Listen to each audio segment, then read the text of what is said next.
We have State Executive Committee member Mark Bishofsky, longtime friend of the show, actually a guy that's hosted the show. So, Mark, what do they think about our relationship? How you doing, Jake? Good. So, yeah, you said we're going to vote on that tonight, but I'm just looking at the agenda. It's not on there. You kidding me? The State Executive Committee, which is supposed to have a task force on this issue, it's not on there?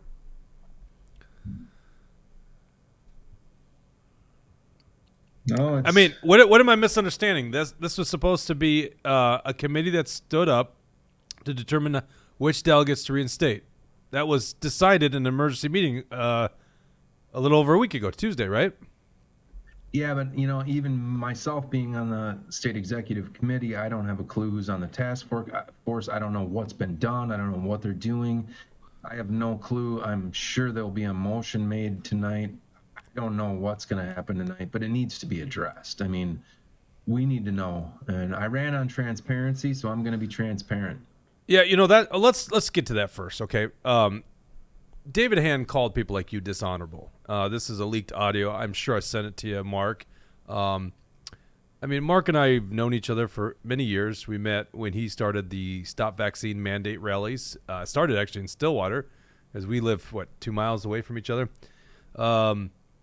And Mark has done such a good job catapulting this small, I wouldn't even call it career, because you don't actually work in politics. You're volunteer in politics, all the way up to the State Executive Committee. And that's a 15-person committee, and it's the key decision makers of the MNGOP.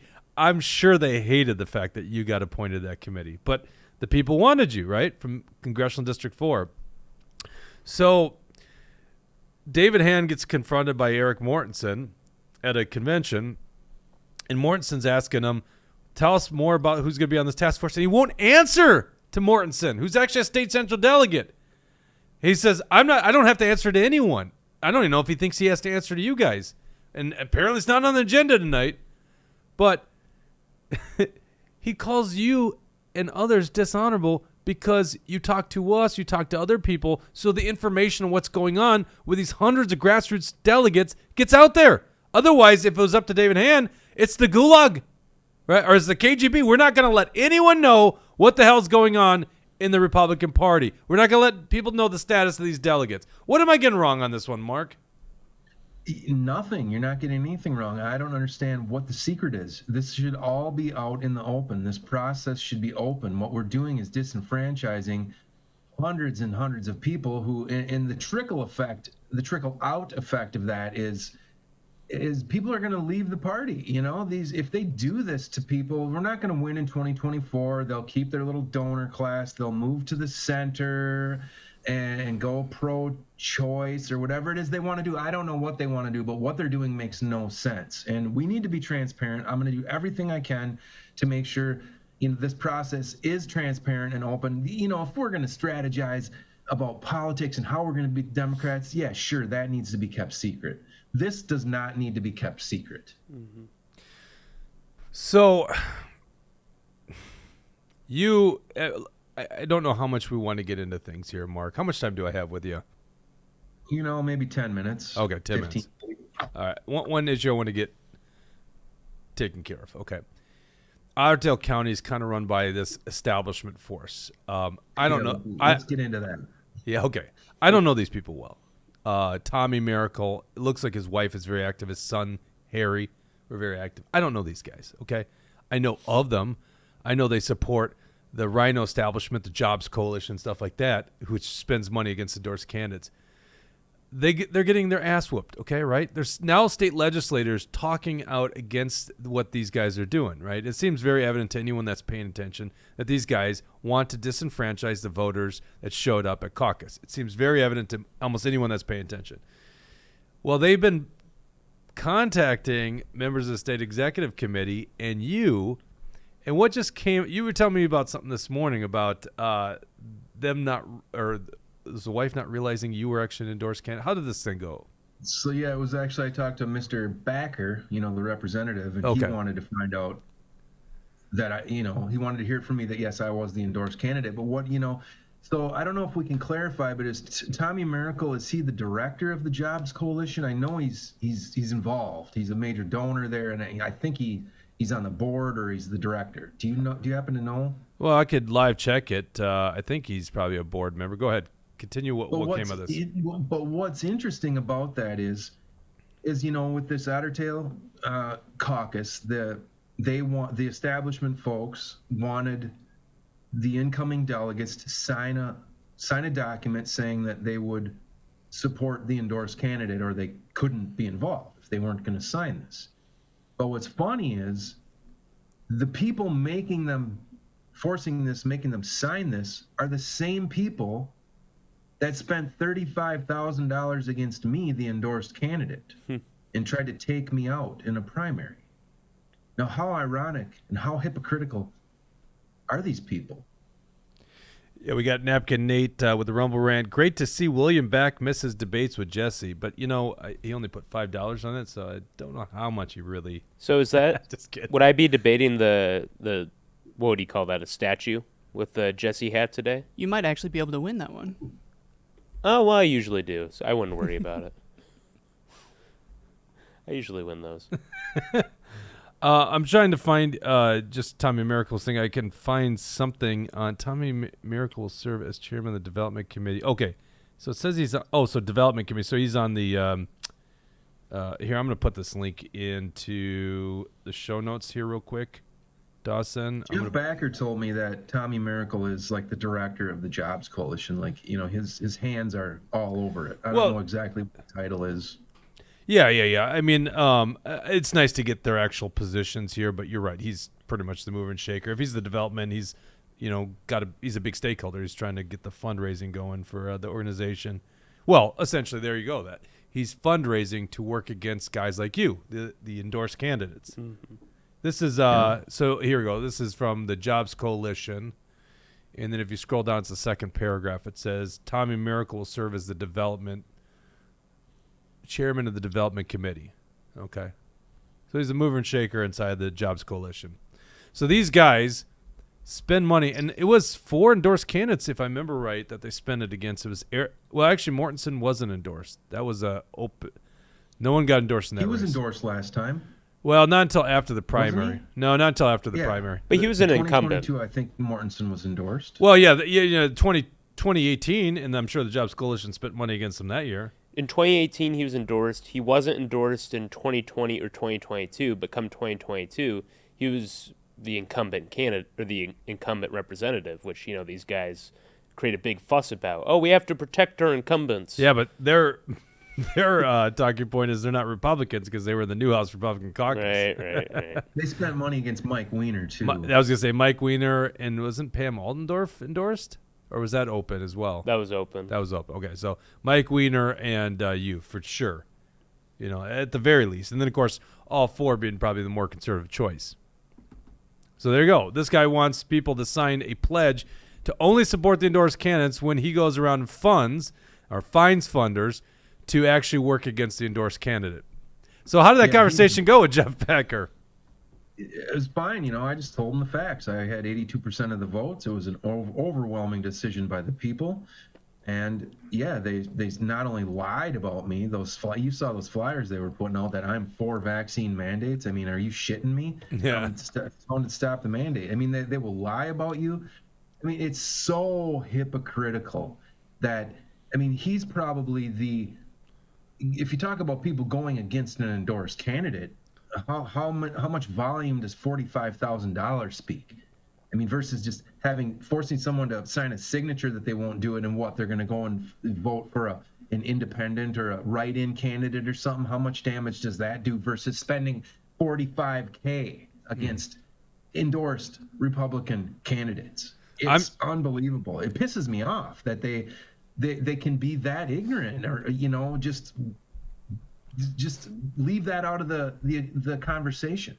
So what came of this conversation then with Jeff Becker? Because what's interesting is he made the right move here, right? Like, I love how he penned this letter to David Hann and the Exec committee saying, guys, we have the evidence. Reinstate these delegates. Yeah, it seems obvious. It's obvious to him. He told me that the evidence is beyond clear that the delegates that were elected on February 27th of 2024, it's very clear who they were, that it was within this window of an hour. The process started before 8 o'clock. He understands the damage that will be done if David Hann's decision is kept in place. And now we've got counties, different BPOUs jumping on board, other legislators, Franzen. The writing's on the wall here. I don't know what's going to happen tonight. And I don't know I know Backer told me a couple other things too, but I don't want to tip the hat necessarily before tnight, if you follow. Yeah, I'm not going to press you on that here if they didn't want you to disclose anything, but why can't this is the thing that really bugs me. Why can't the public attend these meetings? Why can't they know about these things? Like, you guys aren't discussing November strategy against the Democrats. You're not discussing the intricacies of a lawsuit. Why is David Hann trying to keep this stuff behind closed doors? I don't understand. It's something I can't understand either, because we had that discussion in my first meeting. There was a little bit of a speech that we need to come across as our decisions as being, agreed upon by everyone. We need to be what's the word I'm looking for? A consensus. Our voice as the committee should be a consensus. Once we make a decision and it's a vote, we just have to go with it and not speak against it. But I made the comment, and I will continue to make the comment, that any vote I make, anything I say in that room, I will defend it. I stand on my principles. I will be happy to explain it to anybody. I'm not hiding anything.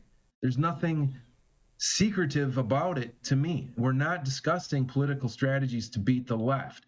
And even when it comes to the financial side of it, it's all public information. All these campaign finance reports, which they have to report to the feds, to the state, it's all public. There's nothing really, even in the financial side, that needs to be kept hidden. I mean, correct me if I'm wrong. No.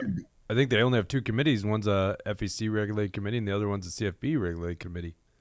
So yeah, I don't think there's anything else. Or maybe there is. Maybe there's a secret pot of money. What are they doing with that secret pot of money? Ooh, who knows? Yeah, and when it comes to the finances, we get a treasurer's report each meeting, and I'm not an accountant. I don't understand it. There's all dude is crazy. That dude is crazy. Well, hold on. I was told he wasn't the treasurer anymore. He was speaking. What was his position at the last State Central? Yeah, it was. Meeting? I don't know, but he is literally on the books now as treasurer. Oh, is he really? Wait, are you State Central delegate? Yeah, I am. So they said he's not the treasurer? Well, no, because he was fired as treasurer after his weird email. Right. We read that on air on Tuesday. Yeah, no, he's at least at the State Central Committee meeting. Maybe he's something else now. No, he is the treasurer. He's on the books. You can see it. Okay. And he's on the State Exec Committee as the treasurer position. Interesting. It is interesting, isn't it? Yeah. Weird man. Oh my God. This is the crap. I mean, and meanwhile, you're taking time and resources away from the battle against the left. That's the other problem. Action for Liberty's got to go help these hundreds of delegates, which, by the way, those guys are awesome. They're doing a lot of good work. So, it's much easier when you have good people like that who know what they're doing. We went up to this, Mark, did you see the video that we produced at Action for Liberty? Yeah. So, we had 5 hours of footage and not endless amounts of time. So Dawson and I are like, how the hell do we break this thing down? And we tried to break it down to 5 minutes, went to 6.5. How do you do that? It's impossible. Okay. So, actually, I kind of understand the media now. I actually, for the first time, was sympathetic to media trying to get these reports done by the end of the day. But we had to break down all this stuff. So there's a lot of voices you didn't get to hear and things you didn't get to see. But we did a scan of this table full of affidavits. We have seen the evidence. There's, I don't know, 100 whatever sheets that have clearly marked who was there in attendance, who got elected as delegates. It's so simple. And if there was any bit of question on any of them, all they have to do is at the Otter Tail County Convention, they just need to say, we want to meet as precincts first just to re-adjudicate the process to make sure that the right people were selected as delegate. They could do that. That could be part of the business, right? Most people are going to know, I'm sure the vast majority of the precincts, very obvious who was elected delegates. But for the ones that they aren't, just meet as a... That's the whole point in having a precinct chair, right? I'm basically taking Jeff Backer's position. I think that was in the video. He made that argument. All right, so at this point, Mark, you're one of 15 members, and you have no idea what's on the agenda today in terms of this. But it's supposed to be on the agenda, correct? I don't know what's supposed to be on the agenda. You know, it's and you've heard nothing from David Hann on this task force. There's been nothing. I don't think there's been any message from Chairman Hann since our emergency meeting. I don't think there's been any communication. I have no idea what's going on. Obviously, this will get addressed tonight. How deep we'll go, what motions will be made, I don't know. But I will tell you this. I've gotten, since this started, just a couple days prior to the emergency meeting last week, I've gotten, just myself, probably 500, if you combine phone calls, emails, and text messages. And I know the other board members are getting more, the ones that I think maybe are more on the fence. I think people understand where I'm coming from, and a lot of those people probably feel like they don't need to contact me, but I'm still getting that many. But I'll tell you, I've only gotten one message from the side that wants to, shall I say, disenfranchise the delegates. That was from Mrs. Merickel. That's the only person that seems to be fighting for that side. I haven't heard one argument that makes any sense. And basically, she just hates Action for Liberty and wants people to support the endorsed candidates. And, you know, I can speak on that. I was the endorsed candidate. I had people in my own BPOU. I got primaried. People in my own BPOU, delegates, were supporting some, were supporting my primary candidate. That's okay. That is okay. I don't want them kicked out of the Republican Party. I want them to come and vote for good Republicans still. Why would we want to kick anyone out? Don't we want to unite? I don't understand that. I don't understand why you'd want to boot all these people out of the process. Well, we can't afford to because the Republican Party keeps losing in this state. So you literally can't kick people out. Right. Yeah. But it seems like that's okay with them. I think you shared this. Laura Merickel, is that her name? Yeah. Yeah, she's the one reaching out. Accusing us of being a scammer grifter group. Like, what? Do we not say we stand up for the grassroots? Do we not literally do exactly what we say we're going to do?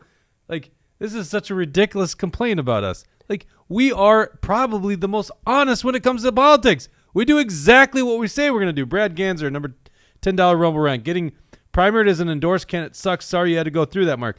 That's actually an interesting point. Brad Ganser ran in 2018, was endorsed, and the establishment got behind his endorsed or as a primary challenger, Kristen Robbins. And in his case, they did this like last minute blitz attacking him.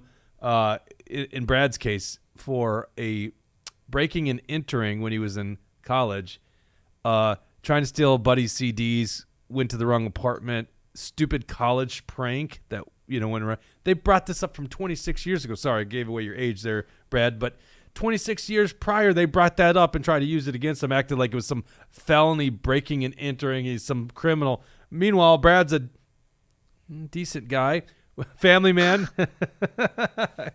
Good business. We love Brad on this show. And that's what they do. That's what they do to guys like that because Brad's not going to get in line with what they want, right? He's going to stand up and conserve values. And endorsed by the people, too, by the way. Yeah. Yeah, it's, the process ought to work, but if you're not going to kiss ass and toe the line and do what they say, they don't want you. If they can't control you, it seems like they don't want you, even if you're overwhelmingly chosen by the people. And in my case, all these, you saw how it was, Jake. I had 100 people I could call on any given weekend. I would have 30, 40 people out knocking doors for me. Yeah. All those people That's rare. are done. They are done. You know what? Maybe they'll vote for Trump, but they're not going to donate. They're not going to get involved with our new candidate in 33B. They're done. They've lost hope in the party. They can't keep fucking doing this. You know, that is actually a really good point. Sorry to keep you over your time, but that was the end of that video on Action for Liberty, and we put the link I think we put it in the comment section. We'll put it in after the fact too. Or you can go to Action for Liberty on YouTube. But we put video of people. What's at stake here?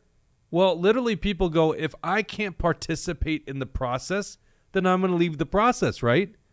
And the Republican Party can't afford to do that. David Hann's a disaster. He's going to screw over the Republicans' chances in the future by doing this kind of stuff. Because you're right. I know some of the people you're talking about, Mark. Great people. We brought them here for training. They got involved in the process. They screw you, ends up losing. They're done. They're not doing politics anymore. This one guy gave us his testimony. He brought his daughter to the caucus. Then she gets these emails, you're not a delegate anymore, from David Hann. She doesn't even know she's going to vote anymore. It's like, good job. Good job, David Hann. And it's not just local, because I was literally having people drive down from like the Duluth area, from up north, to help knock doors for me all over the state. I was getting $50 donations from all over the state. People were watching what was happening, and they've disenfranchised just hundreds and hundreds and hundreds of people. And there was this someone went around the state doing speeches about how we had a record number of disengaged Republican voters in 2022, and that's why we lost. They're known Republicans that did not vote. Mm-hmm. Now, if you'd like to grow that number in 2024 and have even more disengaged voters, then continue doing this, right? Yeah, and that's actually what you hear people go is, we would have won that election, but the Republicans that stayed home. Well, why do you think that is? They're not welcomed. And why do you think the MNGOP does not do well fundraising with small-time donors? They don't do well in the base. Oh, jeez. I like the fact that I think they're relevant, though. I have one last question for you, Mark. So I get this question. I'm putting you on the spot. I'm putting you in the hot seat, but you don't give a shit. People want to see David Hann fired. I don't know if there's a more compelling case to fire a chair of the Republican Party than disenfranchising the voice of hundreds of people, hundreds of Republicans in the base. That's got to be the most compelling case I've seen in a long time. Can the state exec even fire the guy? Like, how does this work?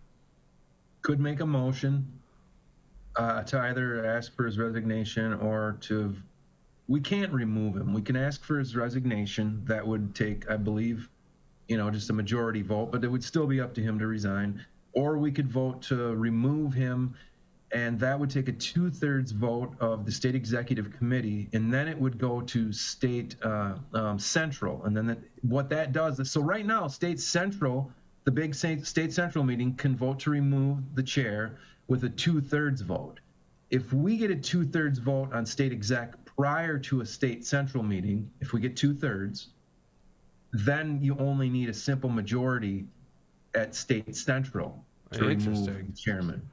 Boy, if this guy's got any decency left, he should just resign, retire, and just go work with your buddy Tommy Merickel in the Jobs Coalition, and then just above board work against the endorsed candidates of the Republican Party and the conservatives. There you go. That's your future. Stop doing it so secretly, David Hann. Just do it. Yeah. Just do it with the Jobs Coalition. Yep, and he wasn't a part of the Jobs Coalition, apparently. He wasn't a part of the HRCC, finding candidates to run against endorsed candidates, but he was, I believe, part of the process of removing voter data access to 5 candidates. I don't know how much influence he or AAA Apolkowski had or what the process there, but it seems to me that a chairperson could have called out the HRCC publicly to ask them to stop. There could have been a vote on state exec to remove their authority as an organization. They could have done a lot, I believe, and I think all these bills that passed in the last session last year, the abortion, the gun, the transgender, tampons in the boys' bathrooms, all that stuff kind of falls, in my mind, on state executive committee. Because if you just look at Tom DePel, needed 151 more votes. He needed to flip 151 votes, I believe. Something like that. If he would have been supported instead of fought, if he'd have been supported by the party, if they'd have given him a few door knockers, he'd flip 150. He would have won clearly. None of this stuff would have passed. It's actually, it's interesting you say that the fact that they didn't put all the resources and time there, when guys like me, well, I shouldn't say that. It's not like I'm naive to politics. I do understand politics, but I could see that was we said this multiple times. That's the balance of power. It's in District 41. We said this probably for months, maybe even, well, not a year because we didn't know. We thought old Senate District 54 was going to be the balance of power, right? And then it kind of merged into 41. But we knew, and the Democrats knew too. They had Working America on the ground for the final 2 weeks. And so this just falls flat on their face that they didn't put the time resources in there. Yeah, if they would have supported Tom DePel just a little bit and not spent, tens of thousands against him, would have the door knockers they employed against him for primary, if they'd have given him the door knockers, the flip in the money he spent to win primary versus what they spent, all that stuff. He wins by 1,000 votes or more, I bet you. I mean, right? My race was inconsequential. Had I won, it still doesn't change the House. What they did to me, whatever. It was bad. They shouldn't have done it, but it doesn't matter because even me winning wasn't going to make the difference. But everything comes down to Tom DePel, who's an amazing Christian, liberty-minded, conservative, good family man. He should have won, and we would have blocked all this nonsense. And to me, it all falls on the establishment. Yeah, the guilt lies there. I'm sorry, I'm on the state exec and whatever. Vote me out. I don't give a shit. I'm here to be transparent. I just want to fight for my kids. Whatever. Think of anyone on the board watching this. Whatever. Think what you want of me. I'm just a regular guy who's fed up. And I'm trying to do what I can for my children so that I can leave this earth knowing that I've done everything I can to fight for common sense. So hate me if you want. Well, I know your wife. I know your children. You're an honorable person. So thank you so much for all this intelligence that you're giving us, which is supposedly not supposed to happen to Mr. KGB David Hann, which is insane. Thank you, Mark. Appreciate it. Hope the vote goes well tonight. Yeah, thanks. I'll talk to you soon, Jake.